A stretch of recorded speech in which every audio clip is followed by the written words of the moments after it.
अध्याय नंबर 2 की बात करें, सौर परिवार है। और यहाँ पर इसने कहा कि पिछले चैप्टर के अंदर हम लोगों ने ब्रह्मांड के बारे में पढ़ा था और आज हम सौर परिवार के बारे में पढ़ने वाले हैं। तो यहाँ पर एक सबसे पहली चीज आती है कि गुरुजी सौर परिवार है क्या। सबसे पहली चीज आती है सौर परिवार की बात करें। सौर का मतलब होता है सूर्य और परिवार का मतलब होता है इस सूर्य के चारों ओर चक्कर लगाने वाले ग्रह या उपग्रह की बात यहाँ पर की जाती है। इसका मतलब यहाँ पर हुआ कि सौर परिवार के अंदर आपके क्या आ जाएंगे, सूर्यों की बात करें, उसके बाद में ग्रहों की बात करें, उसके बाद में आपके उपग्रहों की बात करें, उसके बाद में आपके धूमकेतु की बात करें, इसके बाद में आपके उल्का की बात करें, उल्का पिंड वगैरह होते हैं ना, उल्का पिंड, इन सबके समूह को क्या कहा जाता है, इन सबके समूह को कहा जाता है सौर परिवार। अर्थात सूर्य और इस सूर्य के चारों ओर जो हमारे ग्रह हैं, उपग्रह है, उल्का पिंड है, धूमकेतु है, इन सबके समूह को हम लोग क्या बोलते हैं, सौर परिवार के नाम से जाना जाता है। जैसे सौर परिवार है, सौर जगत भी कहा जाता है। चलो आ जाओ जी, अब यहां पर आते हैं। सबसे पहले इसमें सबसे मोटी जो बात आती है वो आती है ग्रह, और इन ग्रहों को लेकर के हमारे यहाँ पर इस बुक के अंदर दो चार बातें कही गई हैं। जी हाँ यहाँ तक इस ग्रह के बारे में कहा गया। इस ग्रह के बारे में यहाँ से पहले स्टेटमेंट आता है कि 1543, ये तिथि याद रखना, 1543 में सर्वप्रथम कोपरनिकस, निकोलस कोपरनिकस की बात करें, निकोलस, आपको ये पीडीएफ मिल जाएगी, निकोलस कोपरनिकस की बात करें, कोपरनिकस, जी हाँ कोपरनिकस जो है ने बताया, ने सबसे पहले 1543 में सर्वप्रथम निकोलस कोपरनिकस ने बताया। और ये बताया क्या था, उन्होंने बताया कि सूर्य सौर मंडल के केंद्र में है, सूर्य सौर मंडल के केंद्र में है। इसका मतलब है कि यहां पर आ जाए कि सूर्य सौर मंडल के केंद्र में है। इसके बारे में सबसे पहले किसने बताया था, ये बताया था आपके कोपरनिकस ने बताया था। और कहा कि सभी ग्रह उसके चक्कर लगाते हैं, और सभी ग्रह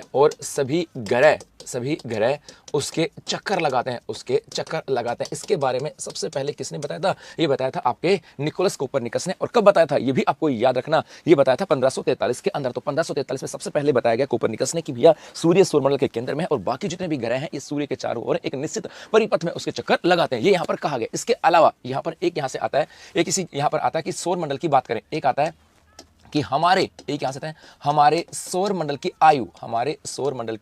आयु की बात करें कि हमारे सौर मंडल की एज क्या है, तो लगभग 460 करोड़ वर्ष है। 460 करोड़ वर्ष यदि पूछा जाए कि जिस सौर मंडल में हम लोग रह रहे हैं, सूर्य है और उसके चारों तरफ ग्रह हैं, इस सौर मंडल, इसकी बात करें, इस पूरे सौर मंडल की एज क्या है बेसिकली, तो इसकी एज आती है 460 करोड़ वर्ष पूर्व की बात करें, ये आपके यहाँ से आ जाता है। दूसरा यहाँ से आता है, एक यहाँ से आता है कि सौर मंडल में ऊर्जा का सोर्स, सौर मंडल में सूर्य ताप, सौर मंडल में सूर्य प्रकाश और उष्मा का एकमात्र स्रोत है, इसका मतलब है कि हमारा जो सौर मंडल है, इस सौर मंडल के अंदर प्रकाश और उष्मा का एकमात्र सोर्स क्या है, सूर्य है।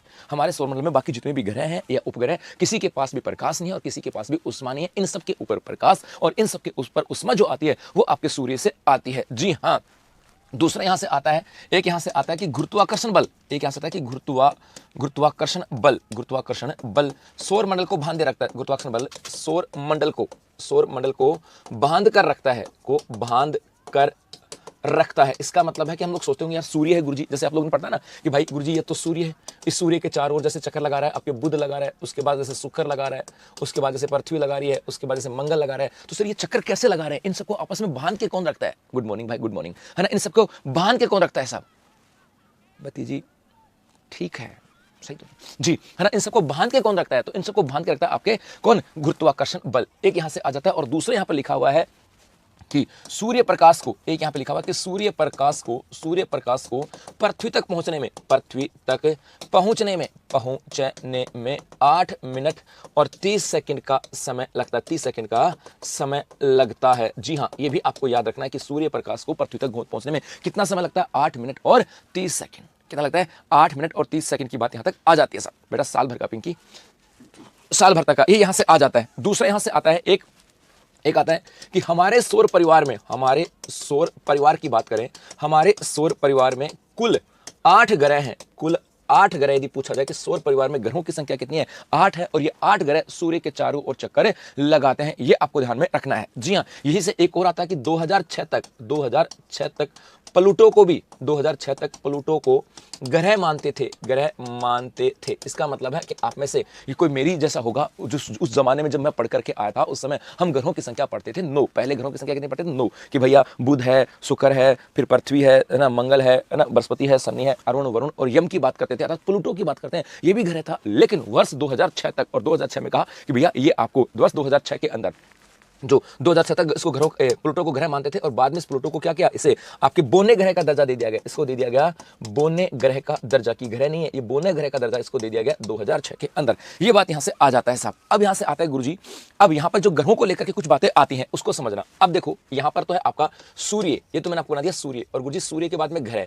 आपको थोड़ा सा ट्रिक बता देता हूं। बेसिकली यदि हम सूर्य से दूर जाने पर ग्रहों का कर्म क्या होगा उसकी बात करें तो सबसे पहले याद रखना, हम बेसिकली यदि हम अपने घर में कोई भी काम करते हैं ना, साधारणतः कोई भी काम करते हैं तो कब करते हैं, बुधवार को। मतलब कोई भी हम लोग काम करते हैं तो बेसिकली काम करते हैं बुधवार को, कि उस दिन शुभ होता है। तो पहला जो ग्रह आता है उसका नाम आता है बुध, और उसके बाद में एक दिन छोड़ करके एक दिन चलते चलो, एक दिन छोड़ करके एक दिन चलते चलो, अर्थात बुध हो गया, उसके बाद बृहस्पतिवार को छोड़ दो, उसके बाद क्या जाएगा आपके शुक्र आ जाएगा, उसका शनिवार को छोड़ दो रविवार, और रविवार की हो जाएगी आपके पृथ्वी, फिर सोमवार को छोड़ दो क्या हो जाएगा मंगलवार, फिर बुधवार को छोड़ दो क्या हो जाएगा आपके बृहस्पति, उसके बाद में शुक्र को छोड़ दो शनि, उसके बाद में एक क्या हो जाएगा अरुण, और एक क्या हो जाएगा वरुण। इस प्रकार से ही 1 2 3 4 5 6 7 और 8। और यहां पर आपके इस आरबीएससी की बुक में क्या कहा गया है कि सूर्य के पास स्थित ग्रह बुध शुक्र पृथ्वी और मंगल ग्रह को आंतरिक या धरातलीय ग्रह कहा जाता है। बेसिकली क्या हुआ, यहां पर 4 ग्रह बुध शुक्र पृथ्वी और मंगल, ये जो 4 ग्रह हैं इन 4 ग्रहों को कहा जाता है आंतरिक ग्रह।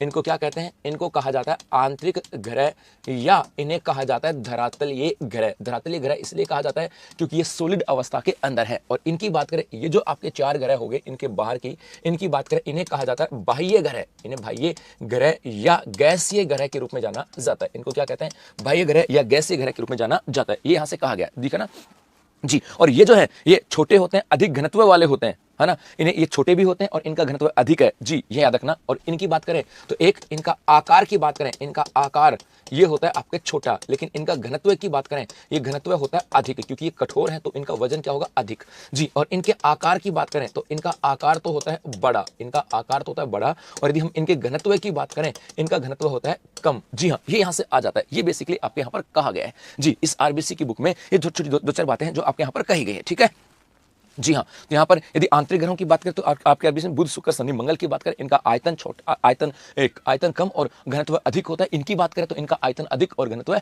कम होता है। ये बात यहाँ से आ जाती है, ठीक है। और इनके बीच में, इन दोनों के बीच में छोटे छोटे ग्रह, इनके बीच में और भी ग्रह होते हैं, इनके बीच में और ग्रह होते हैं, उनको शुद्ध ग्रह के नाम से जाना जाता है। उनको क्या कहते हैं, शुद्ध ग्रह के नाम से जाना जाता है। चलो ये तो बात यहाँ से होगी। उसके बाद में यहाँ से आता है सर ग्रहों की प्रमुख विशेषताओं की बात करें, जैसे आंतरिक ग्रहों की विशेषता और बाह्य ग्रहों की विशेषता की बात करें। जैसे बुध की बात करें, ये सूर्य की एक परिक्रमा 88 दिन में लगाता है। यहाँ से मैं लिख देता हूँ, जैसे अब मैं यहाँ पर इस बुध की बात करूं, जैसे मैं यहाँ पे लिखता हूं आपके, मैं नीचे वाला लाइन इसको हटा देता हूं, ठीक है रहने दो जी। अब मैं यहाँ पर इस ग्रह की बात करूं, जैसे ये बुध है, इस बुध ग्रह की बात करें गुरुजी, इसकी कोई विशेषता है क्या? देखो यहाँ से कि सूर्य की परिक्रमा 88 दिन में करता है। तो यहाँ पर एक तो आ जाएगी कि ये जो करता है ना, ये आपकी सूर्य की परिक्रमा की बात करें, ये परिक्रमा कितने दिन में करेगा? 88 दिन में, अर्थात सूर्य के चारों ओर एक चक्कर 88 दिन में लगा लेता है, वैसे ना। और उसके बाद में ये रहा अपने अक्ष पर घूर्णन 59 डेज, और एक आ जाएगा अपने अक्ष पर गति, अपने अक्ष पर घूर्णन की बात करें, घूर्णन, तो ये हो जाएगा आपके 59 दिन की बात करें। जी हाँ, ये यहां से आता है। और इसके अलावा इनके यदि उपग्रह पूछें कि गुरुजी कोई उपग्रह है क्या, तो उपग्रहों की संख्या क्या हो जाएगी? 0 है। उसके बाद में शुक्र की बात करें, गुरुजी शुक्र भी है, हाँ भाई शुक्र की भी चर्चा कर लेते हैं। गुरुजी शुक्र की बात करें तो बेटा ये रहा कि सूर्य की एक परिक्रमा 225 दिन में, तो यहां से आ जाएगा कि ये सूर्य परिक्रमा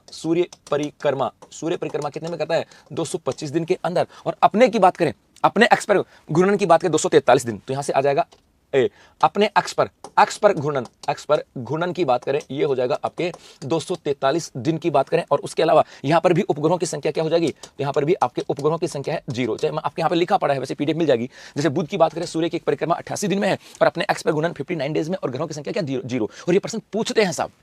उसके बाद शुक्र की बात करें, ये सूर्य की एक परिक्रमा 225 दिन में करता है और अपने अक्ष पर घूर्णन 243 में, और ग्रहों की संख्या क्या है? 0। पृथ्वी की बात करें, सूर्य की परिक्रमा 365 दिन में और अपने अक्ष पर घूर्णन एक दिन में अपने अक्ष पर घूमता है, अर्थात 24 घंटों की बात करें, 24 घंटे में घूमता है। मंगल की बात करें तो सूर्य की एक परिक्रमा 687 दिन में और अपने अक्ष पर घूर्णन एक दिन, मतलब पृथ्वी और मंगल, इन दोनों की, पृथ्वी और मंगल की बात करें, इन दोनों की जो घूर्णन की, जो अपने अक्ष पर घूर्णन है, वो दोनों का लगभग इक्वल है। और यहाँ पर इनके उपग्रहों की संख्या कितनी है? 2। ये पूछते हैं और आप लोग बड़ा कंफ्यूज होते हो कि सर उपग्रहों की संख्या जी, यदि पूछे कि सर यहाँ उपग्रहों की संख्या, तो मंगल की कितनी है? 2। उसके बाद में बृहस्पति की बात करें, सूर्य की परिक्रमा 11 वर्ष 11 माह, मैं इसको बड़ा करूंगा थोड़ा सा, अब दिख जाएगा आपको, हाँ ये रहा।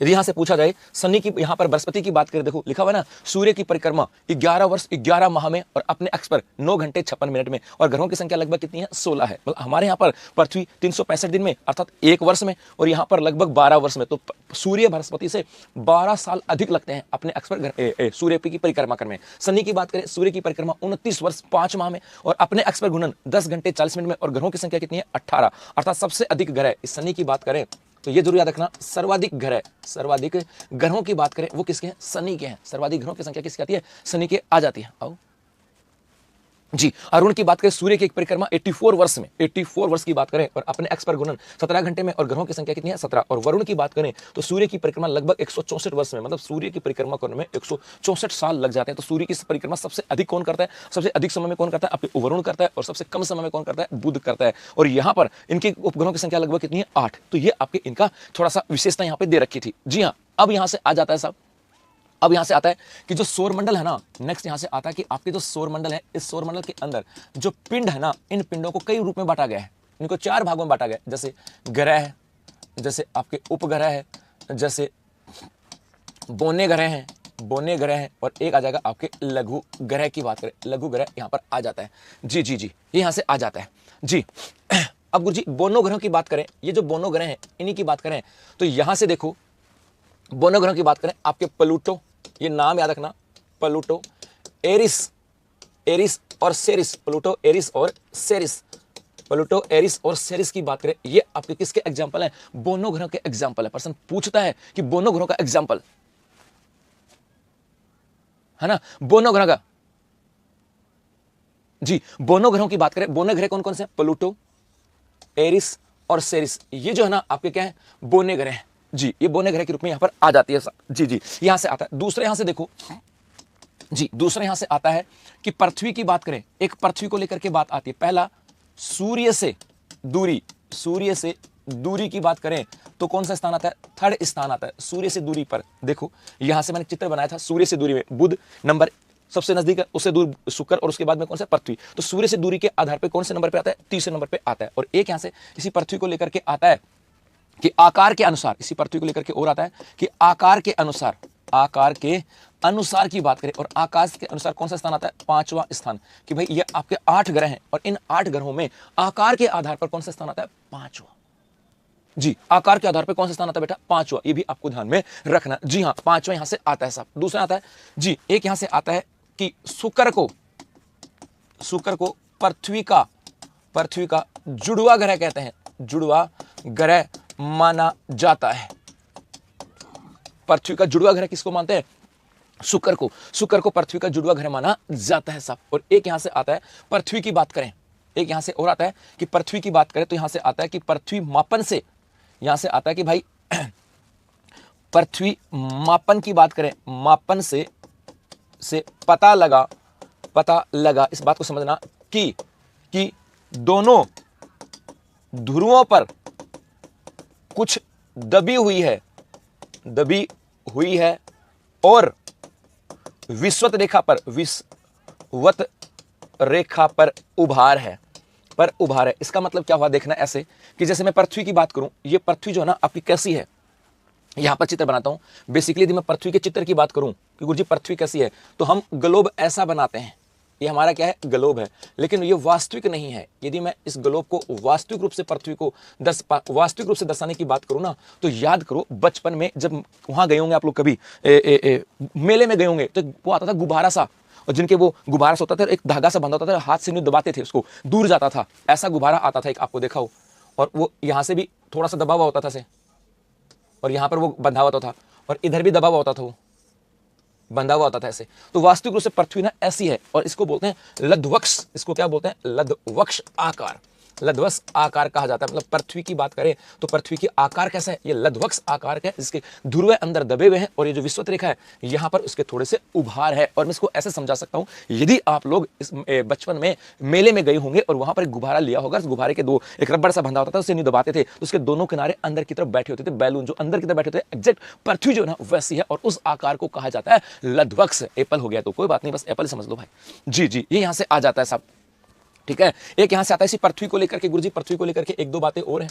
हाँ जी, पृथ्वी को लेकर के एक दो बातें और हैं, जैसे पृथ्वी का औसत तापमान। एक आ जाए कि इसका औसत तापमान की बात करें कि औसत तापमान कितना है, तो पृथ्वी का औसत तापमान जो है ये 15 डिग्री सेल्सियस है। पृथ्वी का औसत तापमान कितना है, 15 डिग्री सेल्सियस की बात यहाँ पर की जाती है, ये यहाँ से आ जाता है। और दूसरा यहाँ पर कहा गया कि जो आपकी पृथ्वी है, जैसे पृथ्वी आ गई, इस पृथ्वी की बात करें, इसके 71% भाग जो है ना उसके ऊपर तो जल है, और उसके साथ साथ 29% भाग की बात करें इसके ऊपर आपका स्थल है, इसके ऊपर आपका स्थलीय भूभाग आ जाता है। मैंने यहाँ पर आपके वो लिखा है जो इसके ऊपर है जी। दूसरा इसी पृथ्वी की बात करें गुरुजी, एक और क्या आता है, तो एक यहां से आता है कि पृथ्वी को जल ग्रह, पृथ्वी को जल ग्रह या नीला ग्रह भी कहते हैं, नीला ग्रह भी कहते हैं, पृथ्वी को जल ग्रह या नीला ग्रह भी कहते हैं। यदि आ जाए कि नीला ग्रह किसे कहा जाता है या जल ग्रह किसको कहते हैं, तो यह हो जाएगा आपके पृथ्वी को। जी हाँ, एक बच्चे ने कहा सर गुब्बारा तो हम अभी भी लेते हैं बेटा, अच्छी बात है। जी जी बहुत बढ़िया, ये यहां से आ जाता है, ठीक है, ये इसके अंदर आ जाता है। जी जी जी जी जी जी यहां पर आपके एक दो लाइन और लिखी हैं जी, यहां पर एक दो लाइन और लिखे हैं। एक आ जाता है गुरुजी, वो तो ग्रह की बात होगी। एक आपके यहां से आता है उपग्रह। उपग्रह का मतलब क्या है कि वे खगोलीय पिंड, वे खगोलीय पिंड, वे खगोलीय पिंड जो, वे खगोलीय पिंड जो ग्रह के चक्कर लगाते हैं, चक्कर लगाते हैं, वे खगोलीय पिंड जो ग्रह के चक्कर लगाते हैं उन्हें क्या कहा जाता है, उपग्रह कहा जाता है, सब उपग्रह कहा जाता है। और जी हाँ, एक यहां से आ जाता है इसी उपग्रह में कि कुछ उपग्रह, यदि आ जाए कि पृथ्वी का उपग्रह कौन सा है, पृथ्वी का उपग्रह, तो पृथ्वी का उपग्रह आ जाता है आपका चंद्रमा। पृथ्वी का उपग्रह कौन सा, चंद्रमा है जी। दूसरा इसके अलावा आ जाए, जैसे शनि की बात करें, शनि, और शनि के उपग्रह कौन से हैं, टाइटन, ये नाम याद रखना, शनि के उपग्रह कौन कौन से आते हैं, टाइटन। जैसे शनि का टाइटन आ जाता है, टाइटन की बात करें। जैसे आपके बृहस्पति की बात करें तो बृहस्पति के दो हैं, गनीमीड और कैलिस्टो, गनीमीड और प्लस किसकी बात कर रहा हूं, कैलिस्टो की बात करता हूं, कैलिस्टो, कैलिस्टो। जी हाँ, ये यहां से आ जाएगा साहब।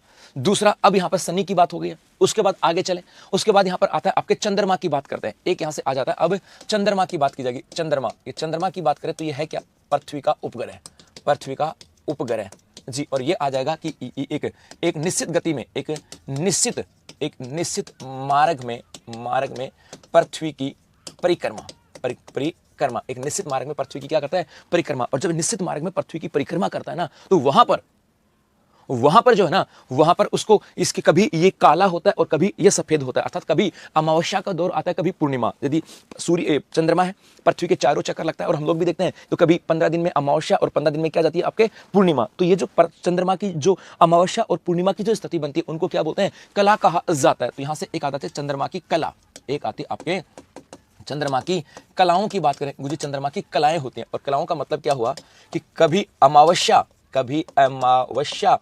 तो कभी पूर्णिमा का बनना, बनना, इसको क्या कहा जाता है, इसे कहा जाता है आपके चंद्रमा की कला कहा जाता है। और गुरुजी ये अमावस्या और पूर्णिमा कैसे बनते हैं, देखो यहां से जी गुरुजी, यहां से ये तो चंद्रमा है, और इस चंद्रमा के ऊपर कभी अमावस्या और पूर्णिमा कैसे बनते हैं। जैसे ये तो हमारा सूर्य है, ये तो हमारा सूर्य है, और मैं कह दूं ये हमारी पृथ्वी है, ये पृथ्वी है, और मैं ये कह दूं कि यहां पर अपना चंद्रमा है। तो इस चंद्रमा की बात करें, इसके पास खुद का अपना प्रकाश नहीं है, ये भी सूर्य के प्रकाश से चमकता है। चंद्रमा के पास खुद का अपना प्रकाश नहीं है, न खुद की अपनी उष्मा है, चंद्रमा भी सूर्य के प्रकाश से चमकता है। अब यदि सूर्य यहां पर है, ये सूर्य है, ये पृथ्वी है, और ये चंद्रमा है, तो सूर्य का प्रकाश किससे टकराएगा, पृथ्वी से। पृथ्वी से टकराने पर यह तो हो गया प्रकाश, उसके बाद में इधर इस पृथ्वी की छाया, भाई कोई चीज प्रकाश आएगा और बीच में कोई चीज आ जाती है तो आगे उसकी क्या जाती है, छाया। इसकी छाया जो है ना ये किस पे जाकर पड़ती है, आपके चंद्रमा पे। तो चंद्रमा जो है ना ये काला हो जाता है, ये हो जाता है काला, और इसी को क्या कहते हैं, अमावस्या, अमावस्या। जी हाँ, अमावस्या। तो जब चंद्रमा और सूर्य के बीच में आपकी पृथ्वी की स्थिति हो, ऐसी स्थिति में पृथ्वी की परछाई चंद्रमा पे गिरती है, उसको क्या बोलते हैं, अमावस्या। जी हाँ, और एक आ जाता है आपके यहां से, यदि मैं ये तो कह दूं आपका, ये तो क्या है आपका सूर्य, ठीक है, ये तो हो गया आपका सूर्य, और उसके बाद में ये हो गई आपके पृथ्वी, ये हो गई आपकी पृथ्वी, ठीक है साहब। और इस पृथ्वी के चारों ओर चक्कर कौन लगा रहा है, इस पृथ्वी के चारों ओर चक्कर कौन लगा रहा है भाई, इस पृथ्वी के चारों ओर। यहां से मैं थोड़ा छोटा कर लेता हूं, चलो नहीं एक साथ दर्शा देता हूं मैं इसको, ऐसे छोड़ो, ये तो मैं सूर्य है, एक ही साथ दर्शाऊंगा आपको, है ना। ये सूर्य हो गया, ये हो गया आपकी पृथ्वी, ठीक है जी जी। और इसके चारों तरफ ये कौन है, ये हो जाएगा आपके चंद्रमा, ये क्या हो जाएगा आपके चंद्रमा। ठीक है, ऐसे समझ लो चाहिए। जब यहां पर है और जब सूर्य की रोशनी इसके ऊपर गिरेगी, जब सूर्य की रोशनी यहां पर इस सूर्य की से चंद्रमा चमकेगा और चमकता हुआ पृथ्वी पे दिखाई देगा, जब ये चमकदार दिखाई देगा, चमकदार, तो क्या होगा पूर्णिमा जी। और जब इसके ऊपर छाया हो जाएगी तब ये क्या हो जाएगी आपके अमावस्या जी, अमावस्या। यहां पर एक छोटा सा फटाफट चित्र दे रखा है। जैसे यहां पर पूर्णिमा की बात करें, ये आपके जैसे ये पृथ्वी अपनी, ये अपनी क्या है पृथ्वी है, ठीक है, और इधर से सूर्य की विकिरणें आ रही हैं, तो सूर्य की विकिरणें आ रही हैं तो यहाँ पर ये तो चमक रहा है और ये काला है, तो हमें क्या दिखाई दे रहा है काला। उसके बाद में जब यहाँ पर आ जाएगा तो ये हमें चमकता हुआ दिखाई देगा, तो ये क्या हो जाएगी आपके पूर्णिमा। मतलब बेसिकली इसको ऐसे समझ सकते हो कि जैसे अब स्थिति है,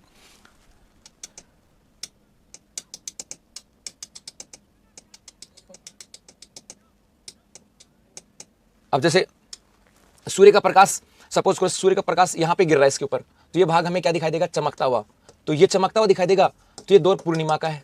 और जब यहाँ पर गिर रहा है इसके ऊपर, ये अंधेरा है, तो ये अमावस्या का दौर है। मतलब आपको समझने के लिए, जब यहाँ पर छाया गिर गई तो ये काला हो गया, तो भी ये अमावस्या है। बस इसको हम लोग बोल क्या देते हैं सूर्य ग्रहण, इसको बोल क्या देते हैं सूर्य ग्रहण, इसको बोल देते हैं सूर्य ग्रहण। बल्कि एग्जैक्ट सूर्य ग्रहण का मतलब वही अमावस्या की स्थिति है। अर्थात सूर्य जब चंद्रमा हमें ब्लैक दिखाई दे तो अमावस्या, और जब वो चमकता हुआ दिखाई दे तो पूर्णिमा है। जैसे यहाँ से देख लो, यदि इधर सूर्य है आपका, इधर सूर्य है, तो ऐसी स्थिति में यहाँ पर ये चांद है, ये आपके चारों तरफ चांद है। यदि इसके ऊपर प्रकाश, यहाँ पर प्रकाश गिरा है, इसका बैक साइड काला है, जब बैक साइड काला है तो ये हमें दिखाई, यहाँ पर ब्लैक दिखाई दे रहा है तो ये अमावस्या होगी। और जब यहाँ पर ये गिर रहा है, जैसे यहाँ पर आ गया चमक रहा है, तो ये पूर्णिमा होगी। मतलब ये एग्जैक्ट पूर्णिमा तो यहाँ की स्थिति है, लेकिन समझने के लिए तो ये आपके सूर्य और चंद्रमा की कलाओं की बात यहाँ पर की जाती है जी। बस इतनी सी बात आपके यहाँ से आती है। तो मेरे बच्चों, ये था आपके इस आज के सेशन का चैप्टर कि भैया सौर परिवार क्या होता है, सौर मंडल क्या है, उसमें कौन कौन से पार्ट आते हैं, और हमारी पृथ्वी को लेकर के और क्या क्या बात यहाँ से। ज्वार भाटा आगे आएगा, अभी नहीं है। तो बस अभी के लिए इतना ही, धन्यवाद। ये कॉपी बना लेने का अलग से।